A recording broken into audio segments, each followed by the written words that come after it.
Selamat pagi Indonesia. Anda menyaksikan seputar Bali terkini pukul 10 WITA bersama saya Agus Jagatraya. Sistem transportasi di Bali saat ini dinilai perlu mendapat perhatian yang lebih serius. Urgensi ini dikarenakan transportasi berkontribusi untuk kemajuan berbagai sektor di Bali termasuk pariwisata. Jadi destinasi pariwisata Pentingnya sistem transportasi disampaikan oleh Kepala Biro Angkutan, Sewa dan Pariwisata Organda Kabupaten Badung, Wayan Swata. Menurut Wayan Swata, sektor pariwisata di Bali sangat berperan dalam peningkatan perekonomian di Bali. Salah satu pendukung perkembangan pariwisata adalah keberadaan sarana transportasi. Wayan Swata menilai sistem transportasi di Bali saat ini masih amburadul dan perlu mendapat perhatian yang lebih serius.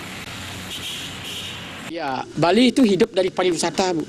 Jadi destinasi pariwisata the best destination to Bali itu masih tetap sebagai the best destination. Masyarakat Bali sudah menggantungkan hidupnya di pariwisata. Penunjangnya ini adalah transportasi, maka transportasi ini harus berjalan dengan baik semungkin.